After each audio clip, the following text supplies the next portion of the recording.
श्री राम जय जय राम। सच्चिदानंद भगवान की, सनातन धर्म की।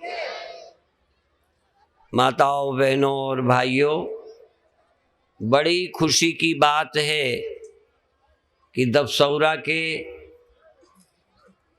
निवासियों की श्रद्धा और उनके पुरुषार्थ से इस गांव में देश के विभिन्न विभूतियां पधार रही हैं। यद्यपि एक दिन के घी खाने से कोई पहलवान नहीं बनता, रोज घी खाए, रोज आसन प्राणायाम और व्यायाम करे तो तगड़ा होता है। सत्संग तो रोज मिलना चाहिए। और पहले गांव में रिवाज था, गांव में रामायण होती थी और हमें वो दिन याद है कि जिन्हें हिंदी नहीं आती थी वो भी रामायण पढ़ लेते थे। और आज हम सब पढ़ लिख गए हैं पर रामायण पढ़ना भूल गए हैं। इसलिए आप इस सम्मेलन से प्रारंभ करो। घर में रामायण पढ़ेंगे 5 दोहे और भगवान की जानकारी के लिए कुछ ज्ञानी पुरुषों के सद्ग्रंथ पढ़ेंगे। भक्ति के लिए और जीने की पद्धति, उठना बैठना, परिवार के साथ संबंध कैसे हो, यदि ये सीखना है तो रामायण पढ़ना चाहिए। पर भगवान क्या चीज है, ये बड़ा एक रहस्य है। राम भगवान है कि नहीं है, कृष्ण अवतार हैं कि नहीं है, भगवान कितने हैं, एक हैं कि ढेर हैं, ये बहुत सारी बातें हैं जिसको समझना है। भारत कोई नासमझों का देश नहीं है जिसने भगवान के विषय में जानकारी नहीं की। पर हमारे देशवासियों को लोग मूर्ख समझकर कुछ ऐसी बातों का प्रचार करते हैं कि भारत के लोग भगवान को नहीं जानते, जबकि सबसे पहले संसार को भगवान का परिचय भारत ने दिया है, सनातन धर्म ने दिया है। वैदिक धर्म ने संसार में भगवान क्या है ये परिचय दिया है। लेकिन परिचय देते देते इतने ढंग और सुविधाएं दी हैं कि हम लोग उलझ गए कि भगवान क्या है। और हम पर आरोप जो लगते हैं वो पहले बता दें। क्या क्या लगते हैं? भारत के लोग भगवान को नहीं जानते, पत्थर पूजते हैं, पहला आरोप।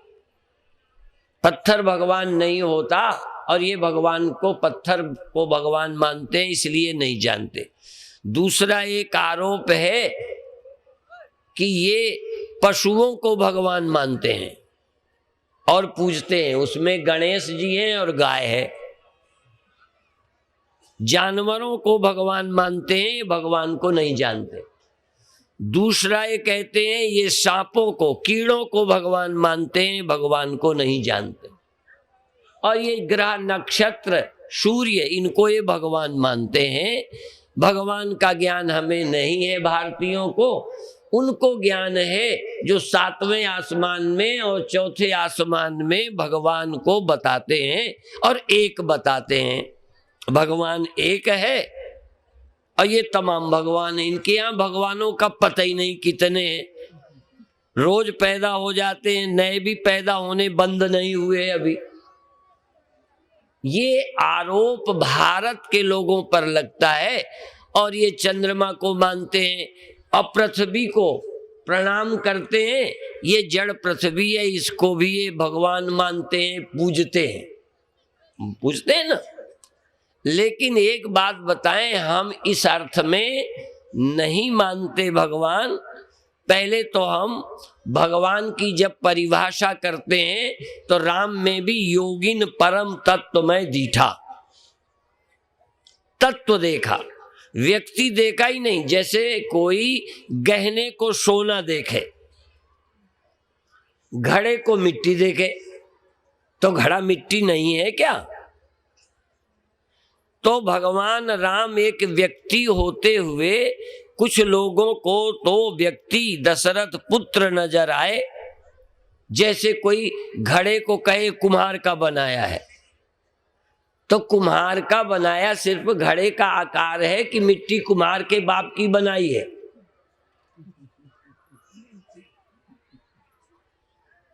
तुम्हारे यहाँ कुम्हार मिट्टी बनाते हैं क्या? तुम्हारे यहाँ सोनार सोना बनाते हैं? तो दशरथ से राम का आकार प्रकट हुआ, पर परम तत्व दशरथ का बेटा नहीं है। परम तत्व तो पहले से था, बल्कि उस परम तत्व के बेटे दशरथ हैं। सब उनसे पैदा हुए हैं। हम भगवान को जब नहीं पहचानते, इसीलिए योगिन परम तत्वमय दीठा। योगियों ने तो परम तत्व देखा, राम को एक व्यक्ति नहीं देखा। और विदूषण विराटमय देखा। उन्होंने केवल राम को एक व्यक्ति नहीं देखा, तमाम ब्रह्मांड के रूप में राम को देखा। एक आकार नहीं, बल्कि जितने आकार हैं, विश्वरूप रघुवंश मणि। और यदि सब कुछ आंखों को दिख जाता और सब आंखों से दिखाई देता होता, तो फिर सत्संग की, ज्ञान की, बुद्धि की जरूरत ही नहीं है। सब कुछ आंखों से नहीं दिखता। क्या क्या हम बताएं? बहुत कुछ अभी अभी याद दिलाएंगे आपको कि आंखों से क्या नहीं देख सकते। भगवान कृष्ण अर्जुन के सामने थे, अर्जुन भगवान कृष्ण के साथ था, पर अर्जुन को भगवान नहीं दिखे। एक मित्र दिखे, सखेति मत्वा प्रशभम यदुक्तम, हे कृष्ण हे यादव हे सखेति, अजानता महिमानम तवेदम मया प्रमादात प्रणयेन वापि। एक व्यक्ति देखा कृष्ण को, अभी ब्रह्म है, परमात्मा है, ये नहीं देखा, मित्र समझा। थोड़ा थोड़ा अटका पड़ा तो ज्ञान कुछ समझदार ज्यादा लगे तो गुरु मान लिया। आप मेरे गुरु हो, आप मेरी नासमझी हटाओ। एक व्यक्ति हमसे ज्यादा ज्ञानी समझदार नजर आया, तो अर्जुन को भगवान कृष्ण गुरु के रूप में दिखाई पड़े। पर भगवान ने जब विराट दिखाया, चमत्कार दिखाए, तब लगा कि कुछ है। लेकिन अभी भी भगवान को जान नहीं पाया। भगवान का चमत्कार तो देखा, जैसे मैं उड़ जाऊं। मैं यदि उड़ जाऊं तो कल और भीड़ आ जाएगी, पर उड़ जाने से भगवान हो गया? गिद्ध तो उड़ता है, चिड़ियां उड़ती हैं। उड़ने वाला कोई भगवान होता है ऐसा नहीं है। और चमत्कार कई जादूगर दिखाते हैं, नट दिखाते हैं। तो चमत्कार से श्रद्धा तो बनती है, पर चमत्कार के द्वारा कोई भगवान नहीं बनता। मान लो आज बहुत सिद्ध हैं, तो सिद्ध हैं, चमत्कार हैं, ज्योतिषी हैं, कई चीजें ऐसी बताते हैं जो आप नहीं जानते, और वही होता है जो ज्योतिषी बता देते हैं। मैं सड़क छाप ज्योतिषियों की बात नहीं कहता, पर ज्योतिष एक विद्या है जिसके बल से बहुत कुछ बताया जा सकता है, और वो जो बता दें वही होगा। ऐसी अभी समय घटनाएं बताने का समय नहीं है, नहीं तो लड़की की शादी तय हो गई है, बारात आने वाली है, और ज्योतिषी कहता है इसकी आज शादी नहीं होगी, और नहीं हुई।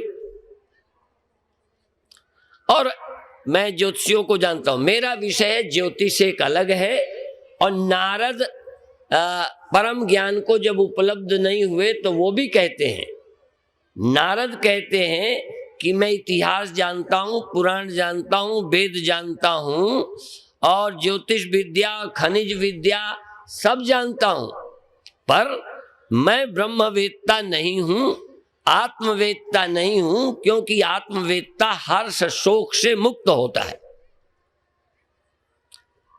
हर्ष शोकौ जहाति ब्रह्मविदाप्नोति परम। मैं अभी ब्रह्म ज्ञान को उपलब्ध नहीं हुआ हूं। तब सनत कुमारों ने बताया कि तुम अभी शब्दवेत्ता हो, शब्दवेत्ता नाम वेत्ता हो, तत्ववेत्ता नहीं हो। बहुत बार नाम को और नामी को एक भी समझाया जाता है और बात सच है, लेकिन वो अभिप्राय दूसरा है, क्योंकि इसका खंडन कबीर वगैरह ने किया है। कबीर साहब ने कहा है कि यदि दिया का नाम लेने से अंधेरा दूर हो जाए तो जलाने की जरूरत ही न पड़े, और यदि गुड़ कहने से जबान मीठी हो जाए, तो गुड़ है, गुड़ नाम है, पर मिठास क्या चीज है? कोई जबान से गुड़ कहने से मुंह मीठा नहीं हो जाता। तो इसलिए तत्व क्या है, और इसी अर्थ में कहा है कि तुम नाम लेते रहोगे, तत्व को नहीं जानोगे तो तुम्हारे भ्रम नहीं जाएंगे। और फिर जिनका हम नाम लेते हैं वह राम भगवान और कृष्ण भगवान कई लोगों के सामने थे। अब तो हमको प्रतिमा रखनी पड़ती है, मंदिर बनाने पड़ते हैं। एक समय राम जैसे तुम घूमते हो तैसे ही वो यहां रहे और घूमे। श्री भगवान कृष्ण गायें चराई, दोस्तों के साथ, ग्वाल वालों के साथ रहे, और कई तरह के संघर्ष भी करने पड़े, अपमान भी झेलना पड़ा। लेकिन लोगों को भगवान नहीं समझ आए। भगवान ये समझ का विषय है। देखना, नाम रूप दो ईश उपाधि।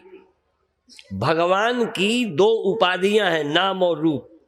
नाम रूप हमको पता चलता है, भगवान का पता नहीं चलता। ईश्वर नाम और रूप की उपाधियों में छिपा है। स्वामी राम जब विदेश गए थे, वो उर्दू भी जानते थे, इंग्लिश तो जानते ही थे, हिंदी भी जानते थे। तो वो एक बार कहते हैं परमात्मा को कि अब न कर पर्दा, अब पर्दा मत करो। नाम रूप की उपाधि उनको धोखा देती है जो तुम्हें पहचानते नहीं। जो भगवान को नहीं जानते वो उपाधि देखते हैं, भगवान नहीं देख पाते। उसी अर्थ में अभी मैंने कहा था, योगिन परम तत्व में दीठा। योगियों को व्यक्ति नजर नहीं आए, अज्ञानियों को सिर्फ व्यक्ति नजर आए। और तो छोड़ो, दुष्ट राजाओं ने राम को काल देखा, काल काल के समान नजर आए। दुष्ट लोगों को परमात्मा काल है जैसे। और थोड़ा समझ लो, यद्यपि बहुत परिवर्तन हो गया है इस युग में, पर फिर भी थोड़ा अंदाज लगेगा। तुम यदि चोरी करके आए हो, कोई गलत काम किया है, और रास्ते में पुलिस की गाड़ी आती है या दो पहिए वाली में वर्दी वाला बैठा हो, तो तुम्हें कैसा लगता है? बहुत अच्छा लगता है ना, कि भले सामने आ गया। जब व्यक्ति के जीवन में अपराध होता है तो परमात्मा काल समझ आता है। जिस परमात्मा को पाकर डर खत्म हो जाता है, उस परमात्मा से डर लगता है दुष्टों को। लेकिन आजकल तो पुलिस से लोग मिल लेते हैं। भले आदमी डरते हैं पुलिस को, बदमाश नहीं डरते। कहते हमारा उनका पार्टनरशिप है, बंटवारा है, इसलिए थोड़ा गंभीरता है। और भगवान का ये भी है, अज्ञानी व्यक्ति भी भगवान से डरता है। स्वामी राम ने एक जगह ये भी कहा है कि तुम भगवान से डरते हो तो तुम अज्ञानी हो। भगवान से डरने का मतलब अज्ञानी होना, क्योंकि भगवान तुम्हारा आत्मा है, वो चींटी में चींटी है, हाथी में हाथी है, जैसे मिट्टी हर घड़े में सकोरे में सबका जीवन है, वो किसी का दुश्मन नहीं है। इसीलिए और बताएं, प्रभु परमात्मा रावण विरोधी नहीं है, राम रावण विरोधी है। भगवान जब एक रूप में आते हैं तो किसी के विरोधी होते हैं। जैसे साक्षी सुषुप्ति का विरोधी नहीं, स्वप्न का विरोधी नहीं, जागृत का विरोधी नहीं। साक्षी तो सब अवस्थाओं का पालक है। हाँ, जागृत अवस्था सुषुप्ति की विरोधी है।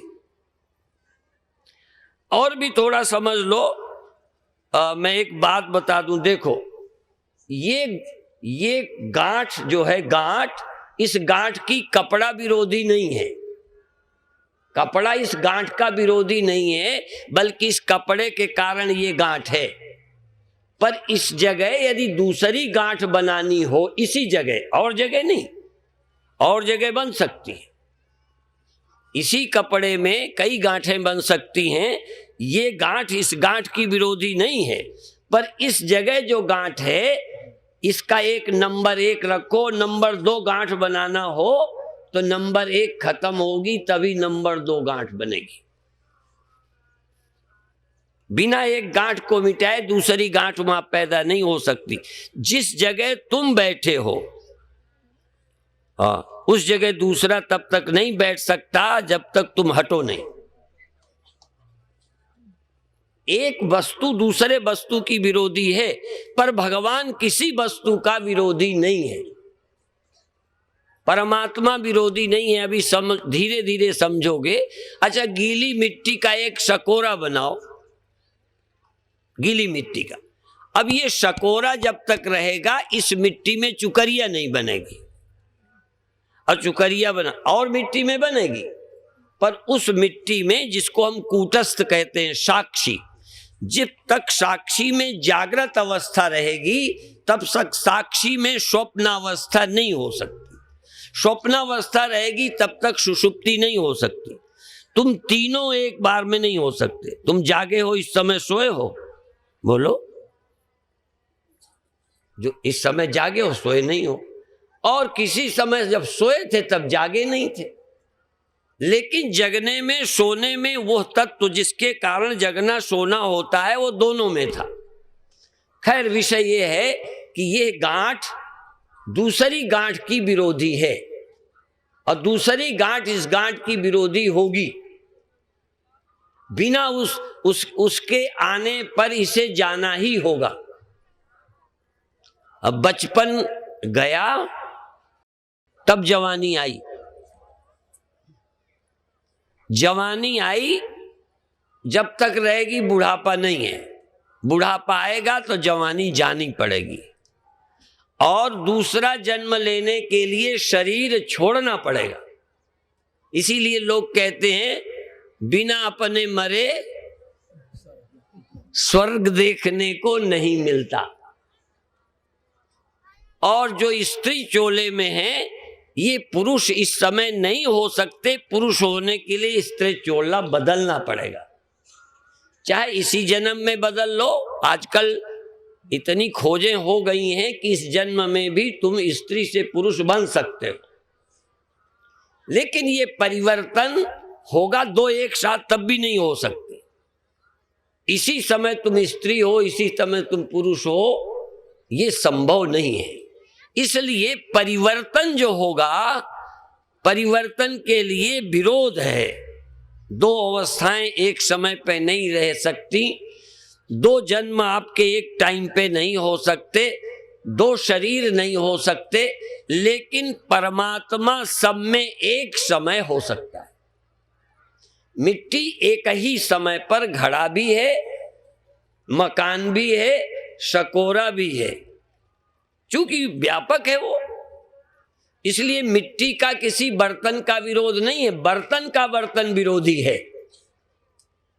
एक व्यक्ति सांप का, मनुष्य और मनुष्य का सांप विरोधी है। राम सांप में भी और मनुष्य में भी। परमात्मा विरोधी नहीं, हाँ परमात्मा ज्ञान विरोधी है। इसलिए दुख का, फिर बताऊं, राम भी सबके पोषक हैं। जैसे अग्नि लकड़ी में रहती है, लकड़ी आग जो है समान अग्नि, और शब्द बोल दूं, समान अग्नि लकड़ी की दुश्मन नहीं है, बल्कि समान अग्नि लकड़ी में बनी रहती है। पर जब अग्नि विशेष हो जाएगी तो लकड़ी को खा जाएगी। तो समान परमात्मा रावण का, दुष्टों का भी विरोधी नहीं है। जन्मा राम, जन्मा भगवान ही कमियों का, दुष्टों का विरोधी है। इसलिए भय प्रकट कृपाला, दीन दयाला, कौशल्या हितकारी। जब राम प्रकट होते हैं तब किसी के दुश्मन और किसी के मित्र होते हैं। समान परमात्मा दुश्मन नहीं है। इसलिए यदि दुखों का नाश चाहते हो तो विशेष भगवान चाहिए, समान भगवान से काम नहीं चलेगा। यदि चाय बनानी हो तो प्रकट आग चाहिए, समान अग्नि में एक कप चाय बनेगी नहीं। इसी तरह बिजली बनी रहे, तुम्हारे घर का अंधेरा नहीं जाएगा। बिजली जब बल्ब में आरूढ़ होकर प्रकाश के रूप में प्रकट होगी तब अंधकार को खा जाएगी। समझ में आया? कई लोग कहते हैं भगवान सब में है, फिर आदमी दुखी क्यों है? अस प्रभु हृदय अक्षत अभिकारी, ऐसे भगवान आनंद सिंधु सब में रहते हैं और सकल जीव जग दीन दुखारी, फिर भी सब दुखी हैं। अमर भगवान सब में रहते हैं, लोग मर रहे हैं क्यों? आनंद सिंधु मध्य तो वासा, बिन जाने कत मरत पियासा। पुरैन ओट सघन जल पाए, बेगी न पाइए मर्म। पुरैन के पत्तों में पानी छिपा है, पुरैन ओट सघन जल, बेगी न पाइए मर्म। माया छन्न न देखिए, तैसे ही निर्गुण ब्रह्म। तो बहुत खुशी की बात है कि आपके यहाँ एक पवित्र आयोजन, शिव शक्त्यात्मक यज्ञ। देखो, रुद्र यज्ञ होते हैं, विष्णु यज्ञ होते हैं, देवी यज्ञ होते हैं। अभी अभी बात कही जा रही थी कि एक दिन कल महिलाओं का प्रमुख सम्मेलन कर दिया जाए।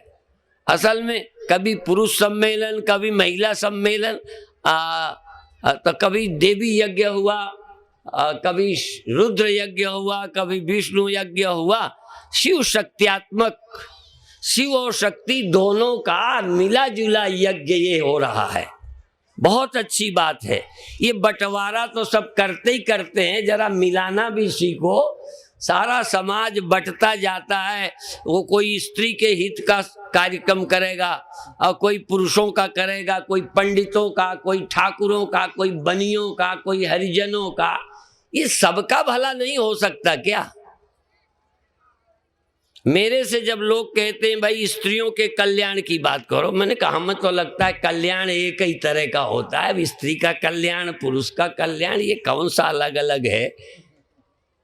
हाँ, कुछ आसन जरूर है कि ये इस समय नहीं करना चाहिए, उस समय नहीं करना चाहिए, इस अवस्था में ये ठीक नहीं होता, दवाई किस अवस्था में कौन सी खानी चाहिए, ऐसा तो है। उपदेश भी बचपन में क्या देना चाहिए, जवानों को क्या देना चाहिए, बूढ़ों को क्या देना चाहिए। छोटे बच्चों को पढ़ाई लिखाई से मन हटाकर भगवान में लगाने का उपदेश नहीं हम लोग देते। कहते थोड़ा भगवान का स्मरण करो, बाकी दिन भर पढ़ाई करो। क्योंकि दो हमारे यहाँ हुए बहुत छोटे छोटे, प्रहलाद और ध्रुव। ध्रुव भगवान के रास्ते में लगे, लेकिन ध्रुव सगलानी जप्यो हर नामु। एक ऐसी परिस्थिति आई, बेटे के मन को आघात लगा, ये क्या है, और उस समय सलाह अच्छी मिल गई। हाँ, जिस समय चोट लगी हो और जहर खा के मरने की कोई सलाह दे दे तो समझो गया। घर से नाराज है और उस समय भग जाने की सलाह दे, थोड़ा मन में क्रोध हो, काम हो, लोभ हो, सलाह देने वाले गंदे मिले तो जिंदगी गई। वो खतरनाक समय होता है, उस समय अच्छी सलाह देना चाहिए। तो आप भाग्यशाली हो कि आपके क्षेत्र में यज्ञ भी हो रहा है, यज्ञ की प्रदक्षिणा करेंगे, कथा श्रीमद् भागवत की होती है वो सुनेंगे, और अन्य दिनों में भी पूरे कार्यक्रम का लाभ लीजिए। कई लोगों के लिए मैं फिर कह दूं, यह सम्मेलन, क्योंकि हमको ऐसे लोग मिलते हैं कि हम वहाँ पहले बार मिले थे, सबसे हमारा जीवन बदल गया। और ऐसा मेरे ही सामने नहीं है, ऐसे हर संत को मिलने वाले लोग हैं कि जिनको मिलने के बाद उनको एक रास्ता मिला, प्रेरणा मिली, जीवन बदल गया। हो सकता है आपको भी कोई प्रेरणा मिल जाए। उसके लिए पढ़ा होना जरूरी नहीं है, बहुत अमीर होना जरूरी नहीं है, किसी जाति विशेष का होना जरूरी नहीं है। जिनके हृदय में भगवान प्रेरणा करेंगे, कोई न कोई बात ऐसी चोट लग जाएगी और वो आपके जीवन को बदल देगी, और आपका यह जीवन तो सुखी ही होगा, अगले जन्मों जन्मों तक का जीवन सुखी हो सकता है। और ठीक से चोट लग जाए ना, ठीक से, अरे चोट भी अलग अलग लगती है। एक जगह में तारानी झाड़ू लगा रही थी तो एक आदमी निकला, जान के किया, क्या किया, तो धक्का मार के निकला, तो उसको टच कर गया। तो मेतरानी ने झाड़ू उठाई, मारूंगी धक्का तो बंबई गिरेगा जाके। तो कहने लगे, माताजी धक्का मत मारो, धक्की मार दो, मुझे इंदौर तक जाना है। हाँ, तो धक्के का भी होता है, कहीं ऐसी चोट लग जाए कि आपका जन्म मरण का रास्ता ही बदल जाए, आप इस जीवन में मुक्त हो जाएं, ये भी संभव है। पर धक्का, चोट, इतना ही कहकर अभी हम समाप्त करते हैं। तो आपसे इतना निवेदन है कि कोई न कोई चीज, और अभी हम भी रहेंगे और भी आएंगे, हम ये भी चाहेंगे कि थोड़ा आप लोगों को ध्यान सिखाएं। प्रवचन में से थोड़ा हिस्सा मुश्किल से याद रहेगा, पर कुछ सीख लोगे तो रोज घर में कर सकते हो। थोड़ा सा घर में बैठ करके भजन करना, ध्यान करना, ये भी अवसर समझो। कोई कोई जब मौके होते हैं सीखने के होते हैं। यहाँ रोज रोज बड़े बड़े सम्मेलन होना नहीं। हम इतने वर्ष से यहाँ आ जा रहे हैं, अभी जब से स्कूल खोला, लेकिन अभी भी हम सम्मेलन नहीं कर पाए। वो तो कभी मुख्यमंत्री आ गए, कभी राज्यपाल आ गए, उद्घाटन हो गया, फलाना हो गया, कोई यज्ञ नहीं किया, कोई सम्मेलन नहीं किया, कोई वहाँ साधना शिविर नहीं लगाया कि इस एरिया को धार्मिक प्रेरणा मिलती। एक सामाजिक कार्य है विद्यालय, जिसको हम अच्छा मानते हैं, वो हो रहा है। वो भी जैसे इरादा नहीं था, एक जगह धक्का मुक्की लगा तो एक आदमी गंगा में चला गया। अब जब गिर ही गया तो अपन कहते हैं रपट गए कि हर गंगा। जब फिसल गया तो हर हर गंगे करने लगा, जैसे जान के नहाने कोई कूदा है। अब गिर तो गया था धक्के में, तो ऐसे ही अपन धक्के में आ गए। अब तो भाई हर हर गंगे करना ही पड़ेगा। हाँ, वो स्कूल चलाना, फलाना करना, नहीं तो उसमें कोई हमें रस नहीं है। साधु महात्माओं को प्रपंच के काम में कोई रस नहीं रहता। भजन छूटे, ध्यान छूटे, ये नौकर ठीक नहीं है, अध्यापक ठीक नहीं है, प्रबंधक ठीक नहीं, और इस एरिया के लोग ठीक नहीं। जब तक नहीं आए सारे लोग ठीक थे। जब से हम आए तभी से लगने लगा ये ठीक नहीं है, इसका व्यवहार ठीक नहीं है, जुआ खेलता है और ये शराब पीता है। अब बताओ, जब पीते तो तब भी रहे होगे, कोई अभी थोड़ी पीने लगे, लेकिन पीने वालों का मुकाबला तो आने पर हुआ। इसलिए ना आते न दिखते, तो न बुराई दिखे न, इसलिए क्योंकि बुराई दिखती है तो मन के अंदर पीड़ा होती है। कोई लड़का अच्छा नहीं भी है, घर वालों को नहीं मालूम तब तक ठीक, जब घर वालों को मालूम होता है तो घर वालों की छाती जलती है अपने बच्चों से। इसलिए ज़्यादा परिचय भी अच्छा नहीं होता। अति परिचय से होता है अरुचि अनादर भाव। अधिक परिचय होने से अरुचि और अनादर भी होने लगता है, क्योंकि उनकी छोटी छोटी बातें दिखने लगती। दूर रहो नहीं दिखती। दूर से कई बार कई चित्र होते हैं दो तरह के, तो जो बहुत चित्र दूर लगाए जाते हैं तो अच्छे लगते हैं, नजदीक से देखो तो पोता हुआ लगता है। और जो ऑयल पेंटिंग करके कुछ बनाते तो दूर से अच्छे लगते हैं। ऐसे ही ये संसार जरा दूर ही से देखा जाए तो अच्छा लगता है, जितना नजदीक जाओ। हाँ, ये दिल्ली के लड्डू जो खाए तो पछताए और ना खाए तो पछताए। ये संसार के काम बड़े उलझे हुए हैं। बधाई है उनको जो इस जंगल में से बिना चीरा वीरा कांटा कुंटा लगाए धीरज से निकल जाए। हाँ, झीनी झीनी झीनी रे चदरिया, इस चादर को बिना दाग लगाए, आज पंडित जी भी कथा सुना रहे थे, हम सुन रहे थे दाग वाली। बिना इस चादर को दाग लगाए, बिना फाड़े, बिना जर्जर किए कोई आराम से छोड़ कर जाए। और जिस नियत से हम आए उसी नियत से साफ सुथरे होकर जाएं, आसक्त होके न जाएं, भ्रमित होके न जाएं, मोह में फंस के न जाएं, बल्कि पहले से और शुद्ध होके जाएं। यूं तो जब जीव आता है, भूमि परत भा डाबर पानी, जिम जीव ही माया लिपटानी। जैसे ऊपर से पानी आता है, बिल्कुल शुद्ध डिस्टिल वाटर आता है, जमीन में पड़ के मटमैला होता है। ऐसे ये जीव शरीर और इंद्रियों में जब रहता है तो इनकी जरूरतें, इंद्रियों के शरीर के धर्म जीव को सताने लगते हैं, या जीव इनसे तादात्म्य करके इनको अपने धर्म मानकर इनकी पुष्टि करता है, इनको पोषण करता रहता है। बहुत भाग्यशाली वो लोग हैं जो ये समझते हैं ये तो एक कुत्ता पाला हुआ है तो इसको रोटी देनी पड़ती है, जिस दिन कुत्ता जाएगा क्या करना है। तो जो जीव जंतु पाले जाते हैं उनका ख्याल रखना पड़ता है। ऐसे इस शरीर में आप आए हो, इस शरीर की जरूरतें पूरी करोगे। कभी कभी पूर्ति करते करते इनका रस आने लगता है। एक आदमी ने सोचा जुआ खेलने वाला, ये जुआ खेलना बहुत खतरनाक है, इसीलिए पांडवों के साथ ये कथा जुड़ी है। इतने महान धर्मात्मा, युधिष्ठिर जैसा धर्मात्मा, कैसे लोग, पर ये खेलने लगे तो बीच में छोड़ा नहीं जाता। हार जाए तो लगता है हार तो गया हूं, एक दांव और मारूं शायद, फिर एक दांव, इसी शायद में हारते ही चले गए और पत्नी तक को जुए में लगा दिया। ये देखो धर्मात्माओं की बात है।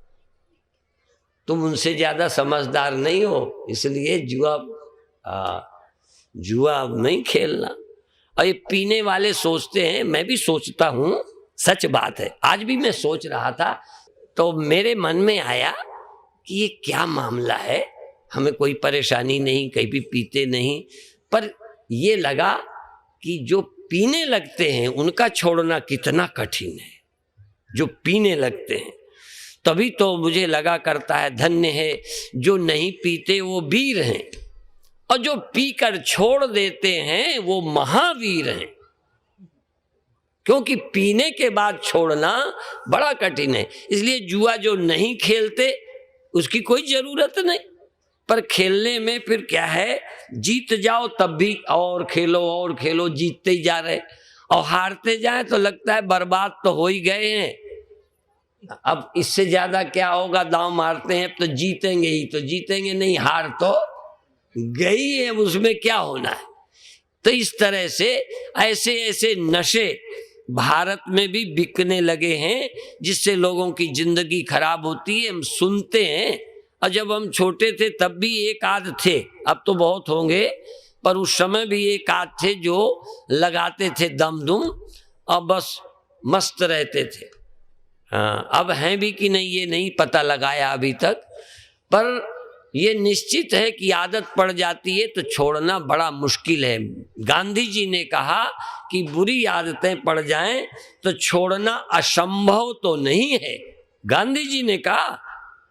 क्योंकि उनके जीवन में भी कुछ आदतें तो आई ही थी जिनको छोड़ना पड़ा। यहां तक उन्होंने अपनी पत्नी को मां मान लिया। मां सबसे कठिन काम है, कोई खेल नहीं है। पत्नी को भी मां कस्तूरबा कहते थे, और वो चूंकि झूठे नहीं थे, हम उन पर इस बात पर शक नहीं करते कि मां सिर्फ कहते थे, वो मां मानते थे। और मां की आज्ञा विदेश जाने पर भी मानी थी, जो उन्होंने आज्ञाएं दी थी कि विदेश जाना तो एक तो वहां से चारित्रिक बुरे संबंध नहीं करना, और दूसरा मांस नहीं खाना। गांधी जी ने विदेश जाकर के भी उनकी आज्ञा मानी। धन्य है वो बेटे। अभी तो बहुत रामायण के माध्यम से बड़ी लंबी बातें थी वो जरा, पर बहादुर हैं वो लोग जो अपने माता पिता की परंपरा में रहकर उनकी अच्छी आज्ञाओं का पालन करते हैं। कभी माता पिता गुस्सा में कह दें जा डूब के मर जा, तो आज्ञा मत पालना। हाँ, क्रोध की आज्ञा पाली नहीं जाती, क्रोध में कहे गए वचनों का पालन नहीं किया जाता। पर जो माता पिता दिल से चाहते हैं, कभी कभी हमारे सामने भी समस्या आई, कई चेले कहते हैं कि स्वामी जी कह दें हम तो जान दे सकते हैं, कहते हैं। अब पर हम पता नहीं क्यों नहीं कहते। हाँ, अच्छा हम दिल से। एक चेला हमें बोला, सच्ची बात है, देखो हरियाणा की, एक चेला बोला मंत्र ले चुका था, अब पीता रहा। अब एक दिन कई उनकी पत्नी आ गई और दोस्त आए, कहने लगे स्वामी जी पीता है, कहता है गुरुजी हमने मना ही नहीं किया। तो हमने पूछा लोगों के बीच, वो भी खड़ा था। अच्छा हमने कहा ये बात सच है, हमने पीने को मना नहीं किया, लेकिन पीने को कहा है क्या? तो यहां आ गया नहीं, कहा नहीं। अच्छा फिर हमने कहा अच्छा हमने मना नहीं किया तुमको व्यक्तिगत, चूंकि हमें मालूम ही नहीं था कि तुम पीते हो। कई लोग जब चेला बनने आते हैं तो हम पूछते ही नहीं, ये लगता है जब ये कल्याण के लिए आया है तब पीता थोड़ा होगा, खाता थोड़ा होगा, चोर थोड़ा होगा, और होगा भी तो छोड़ने का इरादा कर लिया तभी तो यहाँ आया। अब हम जबान से क्या कहें, तो हम नहीं कहते। तो हमने उससे पूछा कि अच्छा ये बताओ हम ना पीने वालों से खुश होते हैं कि पीने वालों से? उसी से पूछा, कहे न पीने वालों से। फिर हमने कहा हमारी इच्छा क्या है?